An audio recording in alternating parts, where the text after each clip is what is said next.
할렐루야. 임원 교육으로 함께 만나는 마지막 시간입니다. 오늘 찬양 인도를 하는 우리 김혜빈 선생님을 보니까 제가 아주 행복했는데, 뭐가 행복했냐 하면 처음에 여기 찬양 인도 누가 해요? 혜빈 선생님이 했던 그때와 비교해 보면 지금은 아주 능력 있게 마치 진짜 전도사님이나 전문 찬양 사역자가 하는 것 같은 그런 안정감 있게 하는 것을 보면서 저를 행복하게 해줬습니다.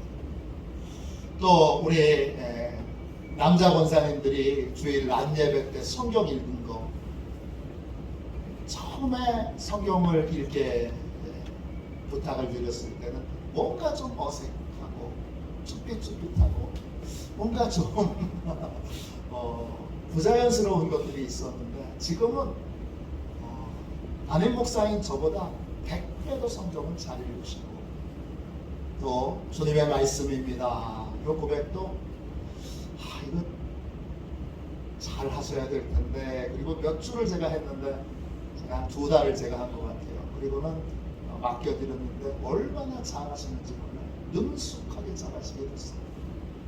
제가 얼마나 기쁜지 몰라요. 주님께서 일을 맡기게 하시면 그 일을 맡은 분은 이렇게 잘 성장하는구나, 그런 걸 느끼게 됩니다. 목사의 행복이에요. 여러분에게도 지금 많은 사역들을 하고 계시지만 또 새로운 사역을 주님이 저를 통해서 맡기게 하시면 그걸 맡으세요.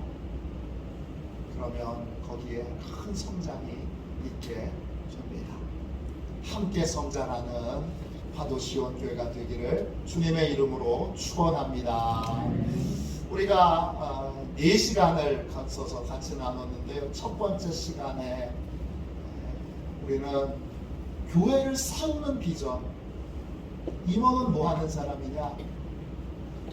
왜 많은 교회가 어려움을 닥치면 교회 문을 닫느냐? 이유는 교회를 세우고자 하는 비전이 없기 때문이에요. 무슨 말이냐 하면, 성도들에게는 내 집보다 하나님의 집을 먼저 세울 때에, 교회가 건강하게 설 때에 그것을 통해서 하나님이 복 주신다는 믿음이 있어요. 그게 임원이에요. 그런 임원들은 자기 집을 줄여서 건축한 부분이에요. 또 자기 월급의 절반을 들여서 건축한 부분이에요. 이 교회도 그렇게 아마 세워졌을 거예요. 그렇게 교회를 세우는 것은 세상에 어떤 것보다 중요해요. 왜? 그 교회를 통해서 하나님이 우리를 복 주시기 때문에. 교회는 언제 문 닫느냐? 그 비전이 사라지고, 교회가 어려움을 겪든 힘든 일을 겪든 문제가 생기든 관심 안 주고 내 일만 잘 되면 돼. 내 삶만 편안하면 돼. 근데 내 삶은 절대 편안해지지 않아요. 하나님이 그렇게 두시지 않아요. 그래서 교회를 세우는 비전을 가지고 있는 사람들이 있는 교회는 절대 망하지 않고 절대 문 닫지 않아요. 코로나가 아니라 코로나 할아버지가 와도 안 무너져요. 근데 교회를 세우고자 하는 비전이 없는 사람들, 그분들이 중직인 교회는 별별 프랜카드를 다 붙여놓고 별별 목표를 다 세워도 다 소용없어요. 교회를 세우는데, 하나님 나라를 세우는데 영 관심이 없는데, 그냥 자기 잘 먹고 사는데, 근데 잘 먹고 잘 살기 위해서 하는데 잘 먹고 잘 살게 안 돼요. 왜? 하나님의 교회가 세워지지 않았는데. 하나님의 교회를 세우고자 하는 그러한 비전이 없는 하나님의 백성이잖아요. 하나님의 백성이 여건을 못하기에 하나님이 복 주실 수가 없어요. 그러니까 임원의 첫 번째 목표는 나를 통해서 교회가 건강하게 세워지도록 하는 거예요. 내가 잘 먹고 잘 살려면 하나님의 교회가 먼저 서야 한다는 분명한 우선순위가 바로 잡혀 있습니다. 그게 교회에 대한 비전을 가지고 있는 성도들이 있는 교회, 그런 교회만이 계속 하나님의 은혜 가운데 성장할 수 있어요. 그럼 교회를 세워야 되는데 어떻게 세워야 되죠? 하나님께 영광 돌리는 교회를 세워야 돼요. 하나님께 영광 돌리는 게 뭐냐 하면 모든 성도들이 다 하나님께 예배드리러 나오고 다 하나님의 사역에 참여하는 거예요. 어떻게? 서로를 붙잡아주는 거예요. 누가 예배에 안 나왔어요? 그러면 서로 연락하는 거예요.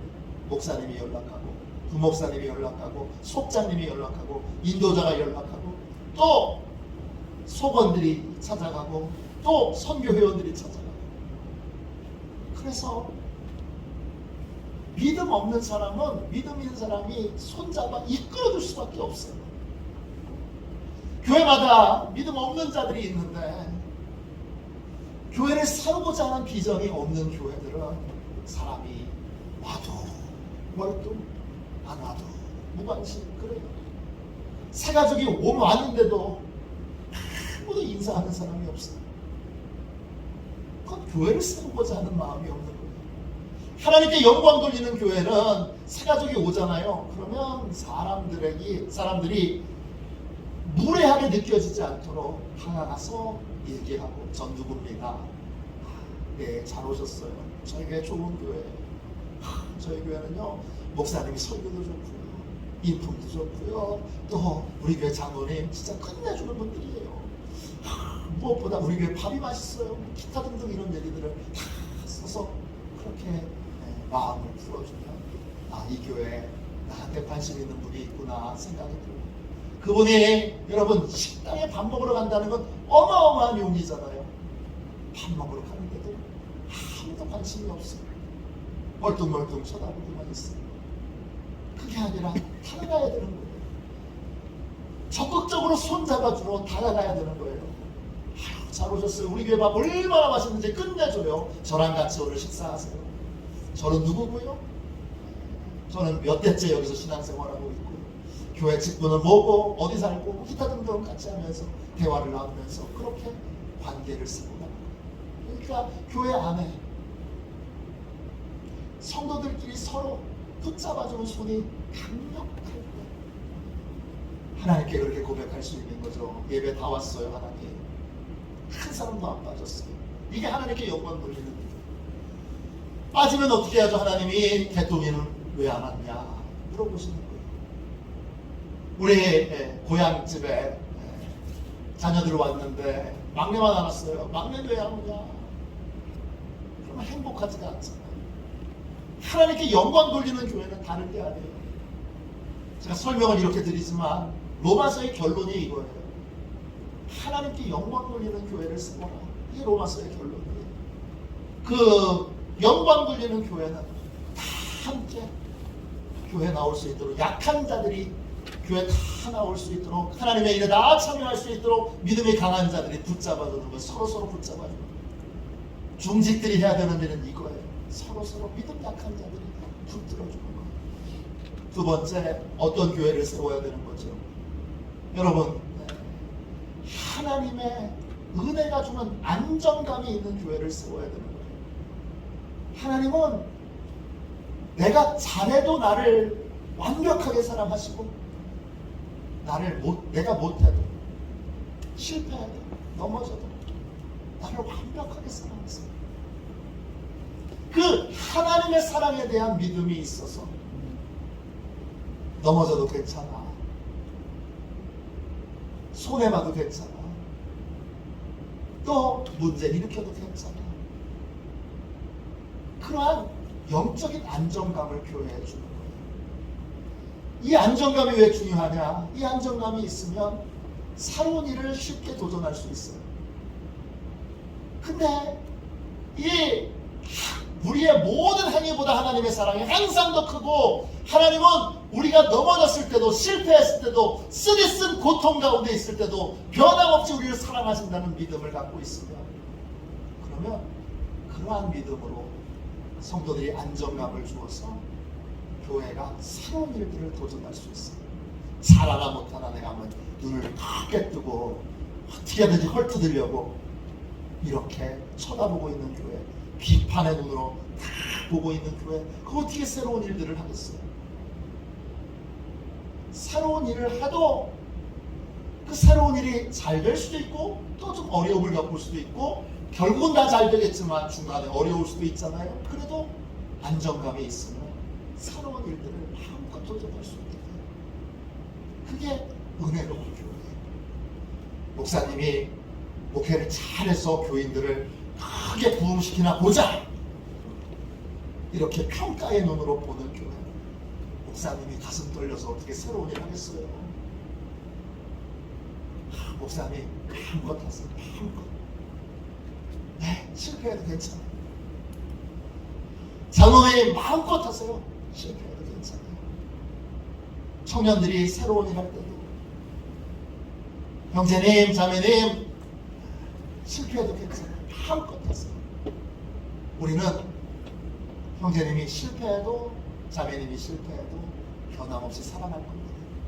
이게 안정감 있는 교회. 이 안정감 있는 교회는 뭐가 사라지느냐? 서로 비난하는 게 사라져요.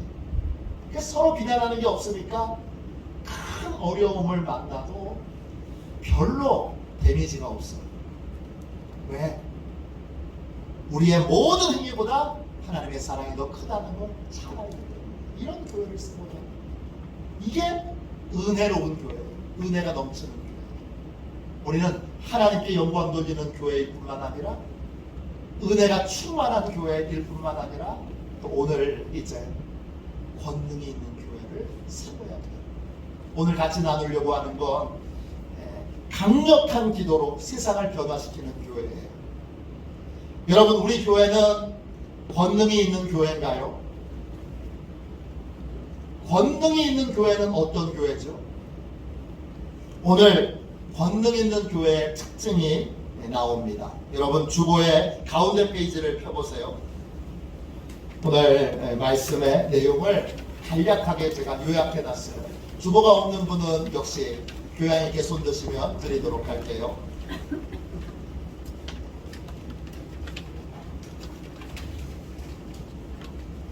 자,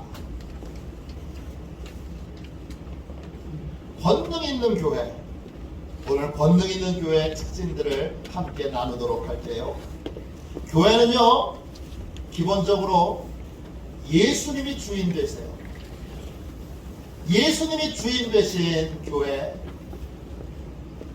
나의 교회, 이렇게 예수님이 부르시는 교회에는 성도들이 세 가지의 믿음의 고백을 해요.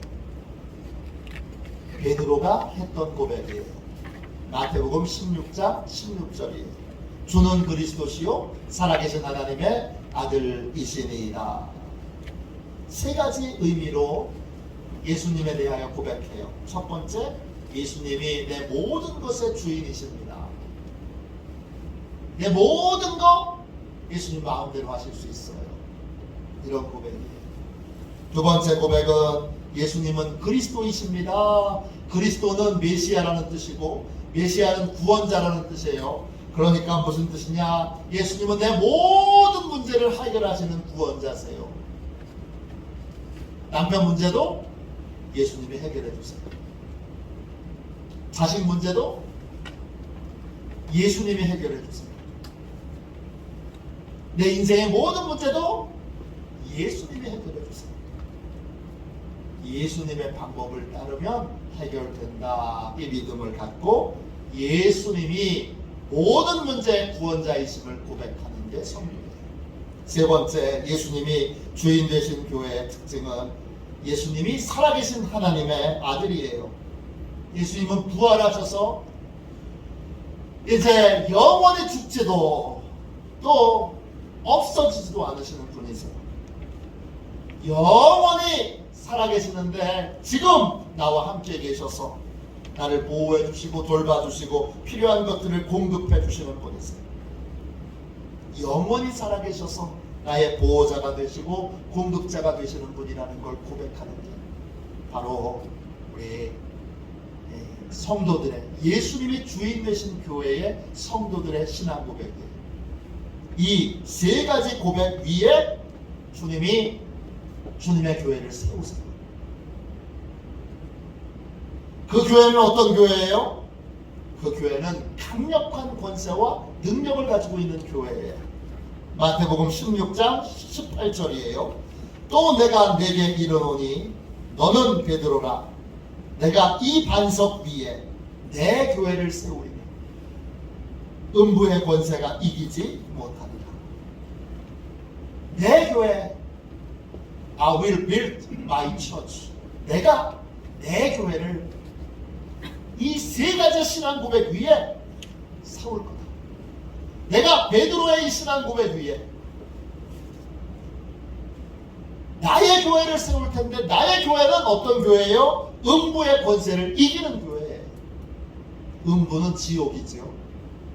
지옥에 갈 사람들을 능히 건져낼 수 있는 교회. 지옥의 영혼을 빼앗기지 않는 교회. 지옥의 영혼을 한 영혼도 빼앗기지 않고 다 승리하는 교회. 그 교회가 주님이 세우시는 교회예요. 그러면 어떤 방법으로 지옥 갈 영혼들을 구원해내죠? 주님이 교회에 뭘 주세요? 천국 열쇠를 주세요. 천국 열쇠가 지옥의 영혼을 빼앗기지 않는 여러분 방법이에요. 16장 19절이에요. 내가 천국 열쇠를 내게 주리니 내가 땅에서 매면 땅에서 무엇이든지 매면 하늘에서도 매일 것이요 내가 땅에서 무엇이든지 풀면 하늘에서도 풀리리라 하시고 그랬어요. 원래 천국 열쇠는요 주님의 거예요.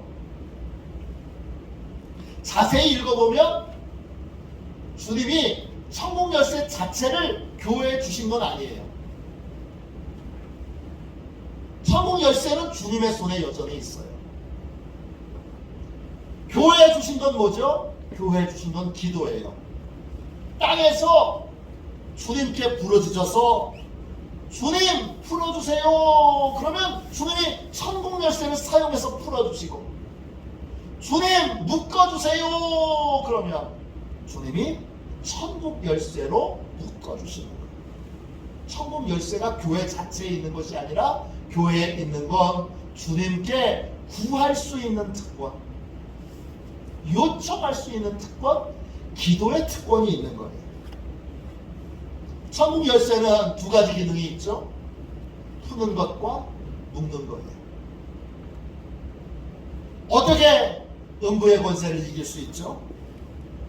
복음 전파를 방해하는 악한 것들이 활개치지 못하도록 교회가 땅에서 묶어주세요.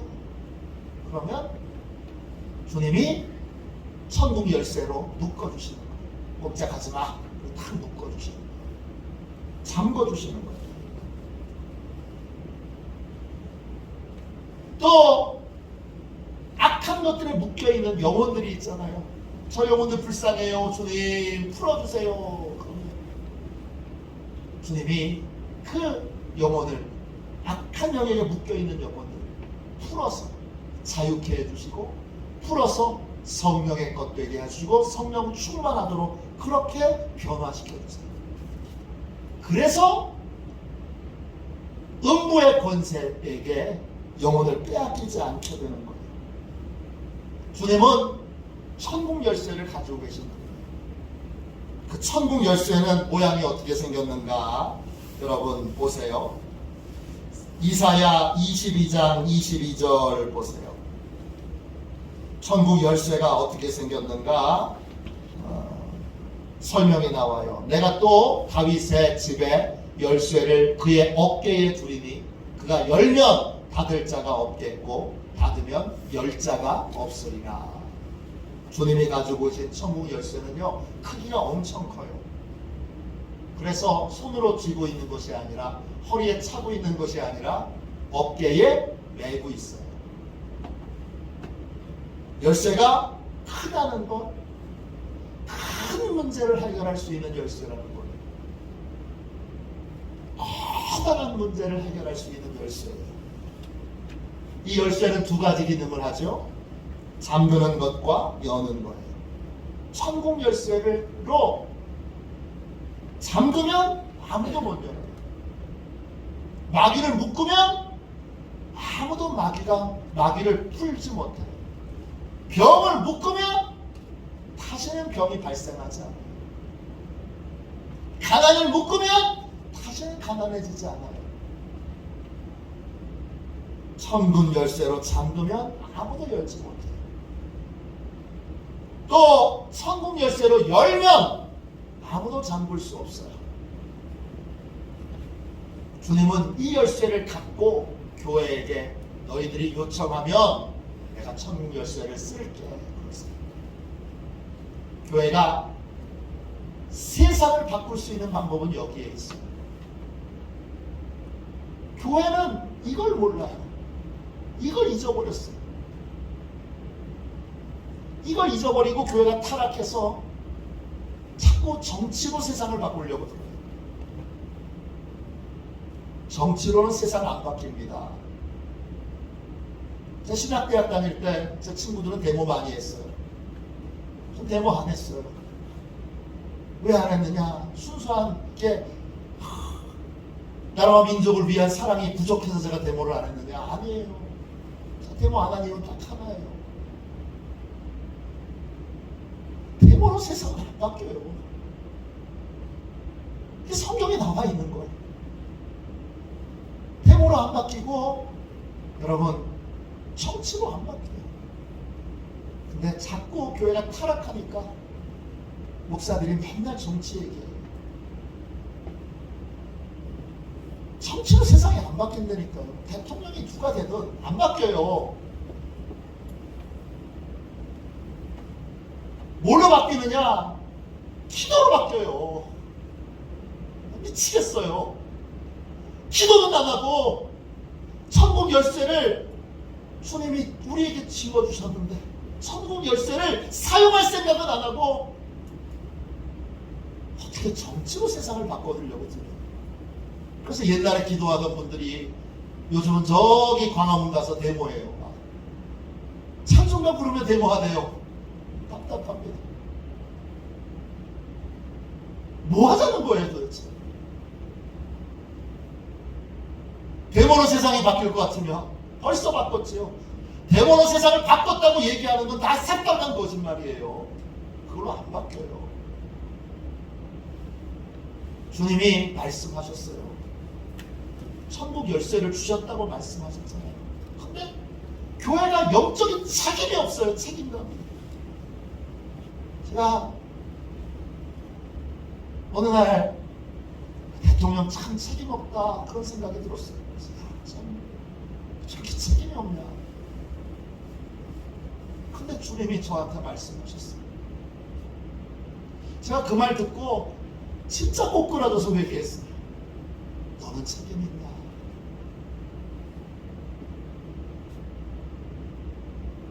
너는 책임 있냐? 너한테 천국 열쇠 줬는데 그 열쇠로 묶을 거 묶고 있어? 풀 거 열심히 풀고 있냐? 대통령은 저에 비하면 아무것도 아니더라고요. 대통령 훌륭한 분이더라고요. 저는 진짜 나쁜 놈이더라고요. 너는 책임을 다 하고 있냐? 그렇게 물으시는데 제가 그 한마디에 진짜 꼬꾸라졌어요. 정치에 소망을 두니까 대통령이 잘하니 못하니 그러죠. 물론 대통령이 잘해야죠. 대통령이 잘하려면 교회가 기도해야 하는 거죠. 교회가 뜨겁게 기도해서 묶을 건 묶고 풀 건 풀고 계속 묶고 푸는 권세를 가지고 이 권세를 정말 연약한 우리들에게, 무책임한 우리들에게 주님이 믿고 주셨잖아요. 그걸 우리가 잘 사용해야 된다는 영적 책임감을 갖고 매일매일 묶어야 될 건 묶고 풀어야 될 건 풀면서 매일매일 뉴스를 보면서 뭘 해야 되는 거예요? 묶어야 될 게 뭔가, 풀어야 될 게 뭔가, 그걸 계속 보면서 뉴스를 보면서 기도해야 되는 거죠. 주여 저거 묶어주세요. 주님 저거 풀어주세요. 묶고 푸는 권세로 주님이 사용하실 수 있도록 책임감 있게 기도를 해야죠. 영적인 힘을 교회가 상실했는데, 영적인 힘을 상실한 가장 큰 이유는 교회의 성도들에게 주님이 얼마나 큰 권세를 주셨는지를 잊어버리고 있기 때문이에요. 교회가 뭐래? 아니 세상이 교회가 뭐래? 그러는 건 그것도 열불나는 일인데, 교회에 대해서 뭘 한다고 저렇게 죄송해요, 짓거리고 있는지. 열불나고 분하고 답답한 일인데, 진짜 답답한 건 뭐냐 하면 성도들이 우리가 뭐래요? 우리가 뭐래요? 우리가 무슨 힘이 있어요? 그런다고 있다는 거예요. 그렇게 하고 있다는 거예요. 우리가 얼마나 큰 권세를 받았는지 몰라요. 대통령은 세상을 못 바꿔도 교회는 세상을 바꿉니다. 대통령은 사회를 못 바꿔도 교회는 사회를 바꿉니다. 왜? 주님이 열쇠를 주셨기 때문이에요. 그 열쇠로 묶으면 세상은 바뀌고 풀면 세상은 바뀌고, 그 열쇠를 주님이 어떻게 사용하세요? 자, 보세요. 천국 열쇠를 가지고 계신 주님이 교회가 기도할 때 그 천국 열쇠를 어떻게 사용하실까요? 교회가 주님께 기도하면 어려운 문제를 주님은 쉽게 해결하세요. 왜? 열쇠를 가졌기 때문이에요. 열쇠를 가진 분은 힘쓰거나 애쓰지 않아요. 왜? 열쇠를 가졌기 때문이에요. 오병이어의 기적, 기도로 간단하게 해결하세요. 죽은 나사로를 기도로 간단하게 살리세요. 준비 과정이나 의식이 없어요. 그냥 사람 살리는데, 그것도 나흘 된 자, 장사 지낸 지 나흘 된 자, 죽은 지 나흘 지난 시체는 다 썩어 문드러졌는데 어떤 의식도 어떤 준비 과정도 없이 주님이 나사로야 나오너라. 그러니까 온전하여 나오세요. 온전하여 나와요. 이렇게 쉽게 해결하실 수가 없어요. 맹인을 고치실 때도, 군대 귀신, 사단병력에 귀신이 들러가 있는 사람을 고칠 때도 간단하게 해결했어요. 왜? 열쇠를 가지고 계시기 때문에. 교회는 어려운 문제를 만날 때마다 고민하지 말고 열쇠를 가진 분에게 가서 구해야 돼요. 주님 잠궈주세요. 주님 저 복음을 가로막고 있는 저 영혼들과 저 세력들을 주여 묶어주세요. 기도해야 돼요. 주여 막혀있는 거 풀어주세요. 천국 열쇠를 주님이 갖고 계시잖아요. 주님께 기도하면 쉽게 해결되고 간단하게 해결되잖아요. 38년 된 병자가 어떻게 해결 방법이 없는 그 병자가 주님을 만나니까 주님이 일어나 걸으라 그러셔요. 그러니까 다 났어요. 얼마나 쉬워요. 이렇게 쉽게 고쳐지는 거예요. 왜 이렇게 쉽게 고쳐지죠? 주님이 열쇠를 가지고 계시기 때문에. 열쇠를 가지고 계신 주님께 기도하면 인간의 어려운 문제, 불가능한 문제가 쉽게 해결됩니다. 두 번째, 교회가 기도하면 천국 열쇠를 주님이 어떻게 사용하시죠? 많은 기회의 문을 여십니다. 열쇠라는 말이 히브리어로 마프테취예요. 뜻은 열쇠라는 뜻도 있지만 또 연다, 개방한다 이런 뜻도 있지만 기회를 준다 이런 뜻도 있어요. 주님은 기회의 문을 계속 여세요. 요한계시록 3장 7절 8절이에요. 빌라델비아 교회의 사자에게 편지하라. 거룩하고 진실하사 다윗의 열쇠를 가지신 이 곧 열면 닫을 사람이 없고 닫으면 열 사람이 없는 그가 이르시되 볼지어다 내가 네 앞에 열린 문을 두었으니 능히 닫을 사람이 없으리라. 주님이 말씀하세요. 네 앞에 교회 앞에 열린 문을 둘 것이다. 열린 문이라는 게 뭐예요? 기회가 생겨나는 거예요. 어떤 기회가 생기고 닫혔던 기회가 열리는 거예요. 닫힌 영혼들 기도하면 주님이 영혼의 문을 열어서 전도할 수 있는 기회를 주십니다. 닫힌 마음 열어서 구원받고 변화될 기회를 주십니다. 굳어진 마음 부드럽게 해주셔서 회개의 기회를 주십니다. 주님은 계속 기회의 문을 주세요. 그러니까 우리는 새로운 기회의 문이 열리도록, 전도의 문이 열리도록, 영혼 구원의 문이 열리도록 기도해야 합니다. 기도하면 주님이 열어주세요. 그래서 마태복음 7장 7절부터 8절까지 보세요. 주님이 말씀하세요. 구하라 그러면 너희에게 주실 것이, 찾으라 그리하면 찾아낼 것이요, 문을 두드리라 그리하면 너희에게 열릴 것이니 구하는 이마다 받을 것이요 찾는 이가 찾아낼 것이요 두드리는 이에게 열릴 것이니라. 이게 어떻게 가능해요? 어떻게 가능하죠? 주님에게 천국 열쇠가 있기 때문에. 구하면 열어주세요. 찾으면 찾도록 주님이 열어주세요. 두드리면 주님이 들어오도록 열어주세요. 되게 쉬워요. 전도의 문이 막혔어요. 어떻게 해야 되죠?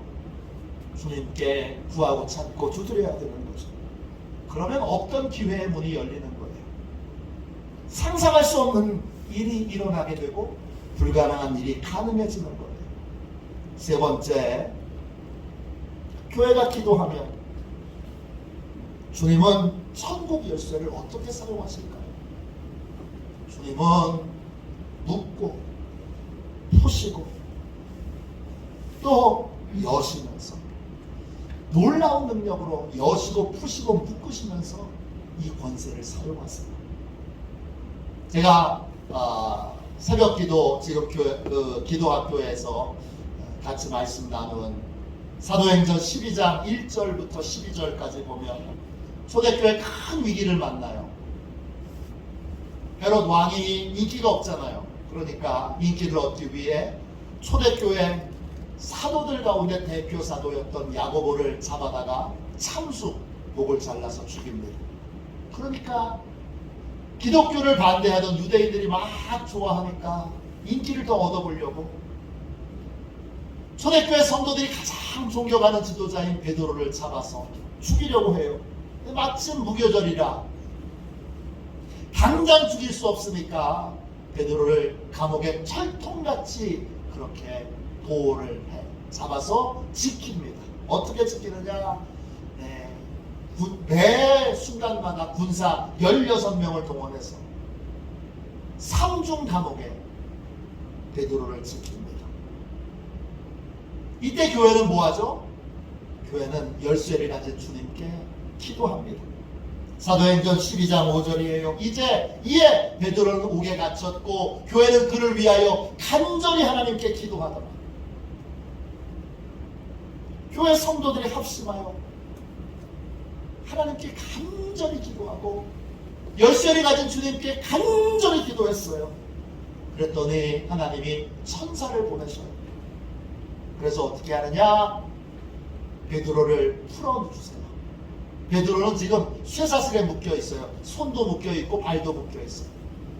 근데 주님이 천사를 보내셔서 손도 풀어주시고 발도 풀어주세요. 그리고 감옥문도 열어주세요. 첫 번째 감옥문 열렸어요. 가다 보니까 또 감옥문 또 있어요. 두 번째 감옥문 열어주세요.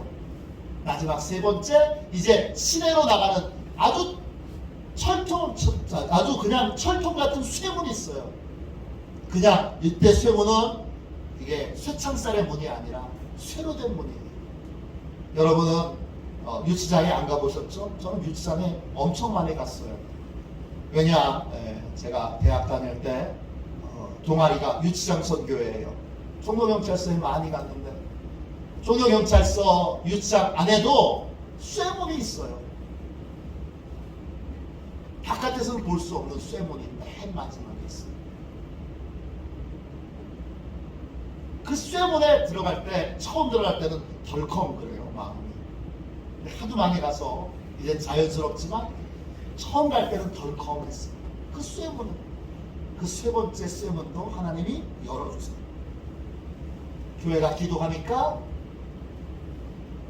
열쇠를 가진 주님이 손과 발에 쇠고랑도 풀어주시고 쇠사슬도 풀어주시고 첫 번째 감옥문, 두 번째 감옥문, 세 번째 감옥문도 그냥 열어주세요. 또 여러분, 베드로가 감옥에 갇혀있을 때 혼자서 갇혀있는 것이 아니라 양옆에 군인들이 함께 자고 있어요. 쇠사슬에 손에 묶여있고 발에 묶여있고, 그리고 양옆에 군사들이 자고 있는데 베드로가 여러분 잠을 못 자야 하는 게 당연하잖아요. 근데 이게 참 믿음의 사람 대단해요. 참 대단한 믿음이에요. 곧 사형이 집행될 예정인데 베드로는 평강으로 잘 자고 있어요. 믿음의 사람은 잘 자요. 그러니까 천사가 깨워요. 깨우는데 일어나잖아요. 근데 양옆에 있는 이 군인은 꼼짝 못해요. 죽은 것처럼 가만히 있어. 어떻게 가만히 있죠? 주님이 양옆에 이 군인들을 묶어요. 첫 번째 감옥에 나가는데 그 앞에 누가 있을까요? 보초 서는 병사 둘이 있어요. 어떻게 되죠? 아무 해도 못 끼치게 꼼짝 못하게 했어요. 두 번째 감옥문에 4명의 군사가 또 있어요. 어떻게 하죠? 거기서도 꼼짝 못하게 하세요. 세 번째 쇠문에도 4명의 병사가 또 있어요. 근데 꼼짝 못하게 했어요. 주님이 계속 묶어주세요. 어떻게 할 때? 교회가 기도할 때. 하나님이 그렇게 해주세요. 교회는 이 권세를 가지고 있어요. 이 권세로 우리는 얼마든지 세상을 변화시킬 수 있어요. 뉴스에서 묶어야 될 거, 풀어야 될 거, 매일 우리는 발견해요. 매일 기도 쉬는 죄를 범하지 않고 날마다 뜨겁게 간절히 기도해야 해요. 초대교회는 그랬어요. 여러분, 사도행전 2장 42절입니다. 그들이 사도의 가르침을 받아 서로 교제하며 떡을 떼며 오로지 기도하기를 힘씁니다.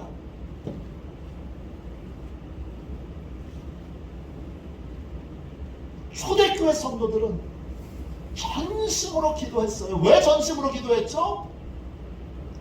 내가 기도해야 세상이 변화되고 세상이 좋은 세상으로, 세상이 아름다운 세상으로, 세상이 복된 세상으로 변화되기 때문이에요.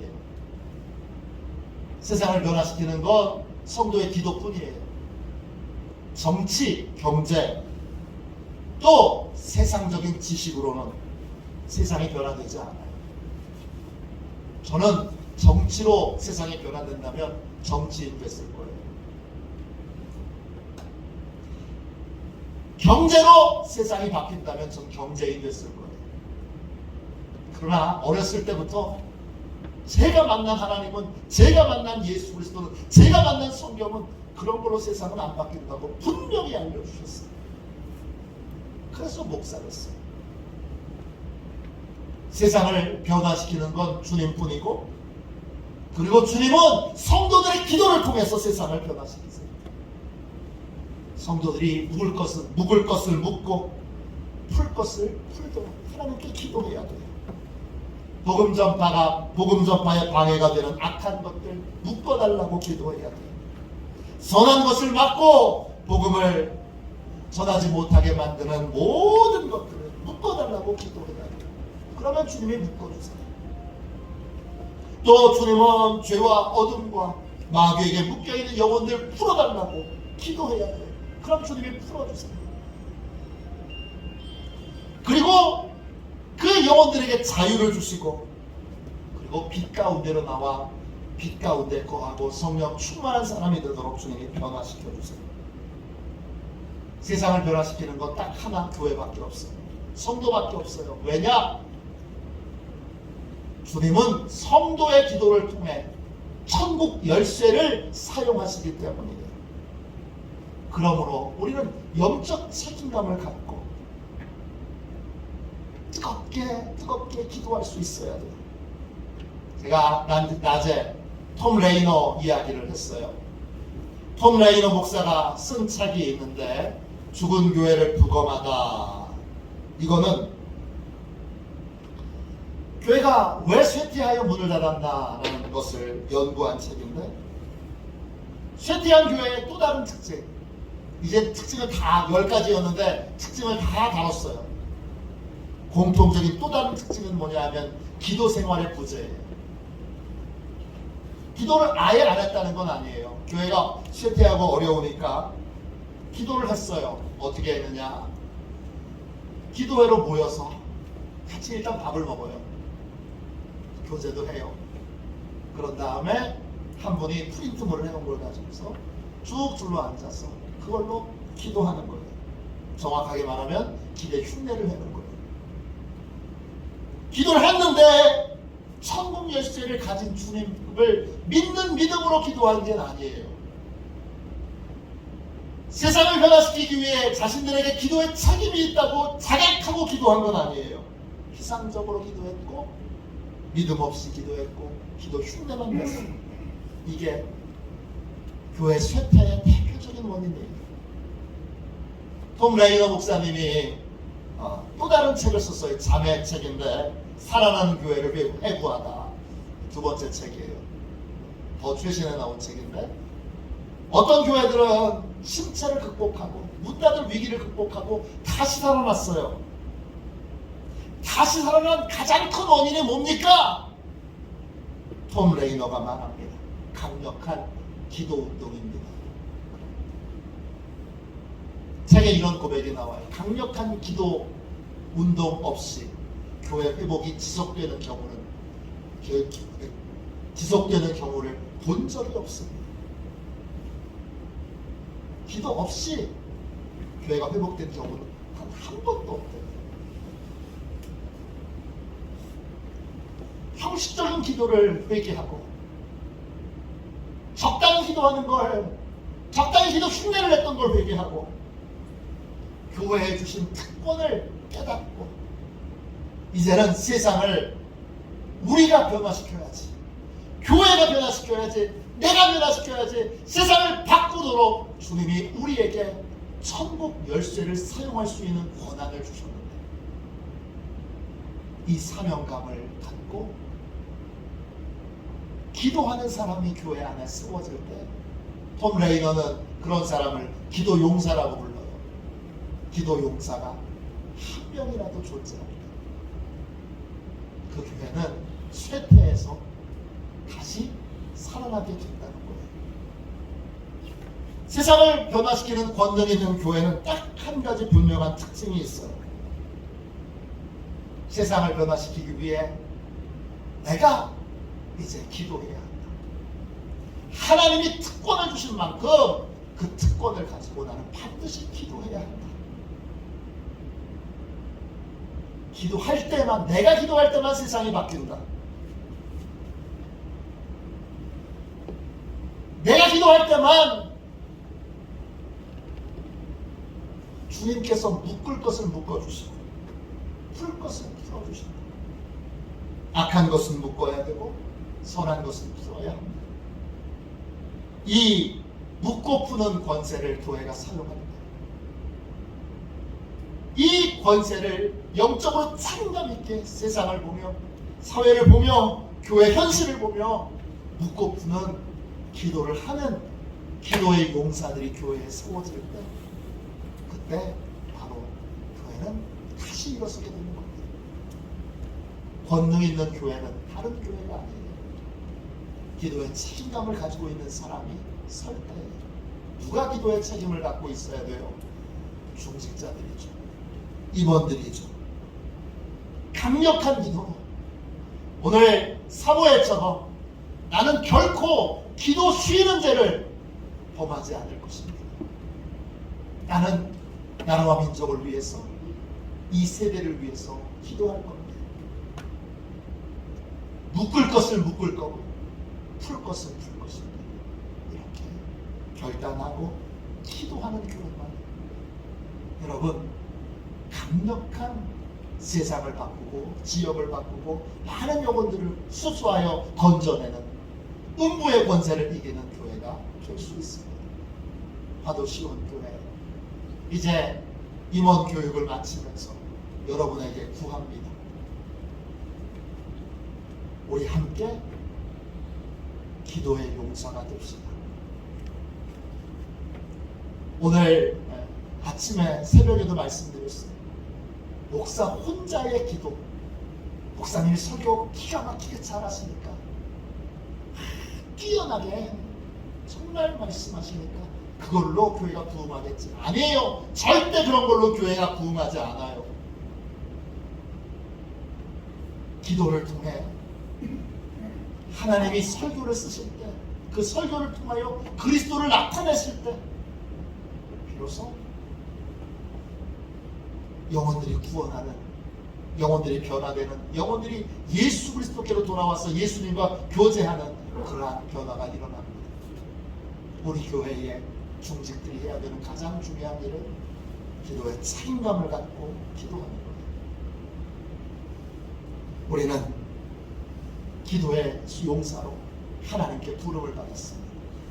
열쇠를 가지고 있는 분을 알고 말만 해, 내가 이 열쇠 사용할게, 그러고 계시잖아요. 왜 말하지 않는 거예요? 왜 부탁하지 않는 거예요? 왜 대통령에게 세상을 바꿀 책임을 떠넘긴 거예요? 대통령이 뭘 할 수 있다고? 다시 주님이 세상을 바꾸시고 주님께 기도할 책임을 다 땅에서 구하면 하늘에서도 풀고, 땅에서 구하면 하늘에서 묻고, 주님이 그러신다고 하셨잖아요. 풀고 묶는 모든 권세를 우리에게 주셨으니까 우리가 이제 열쇠를 가진 주님께 부르짖어 기도하는 그러한 참된 그리스도인, 참된 임원, 참된 기도의 용사들이 다 되시기를 주님의 이름으로 축원합니다. 우리 348장 함께 우리 찬양하고, 두 번 찬양하면서 1절만 두 번 찬양하고, 주여 이제 기도의 책임을 다하겠습니다. 기도의 사명을 다하겠습니다. 우리 함께 그렇게 통성으로 기도하겠습니다. 우리 박수 치면서 함께 찬양하도록 하겠습니다.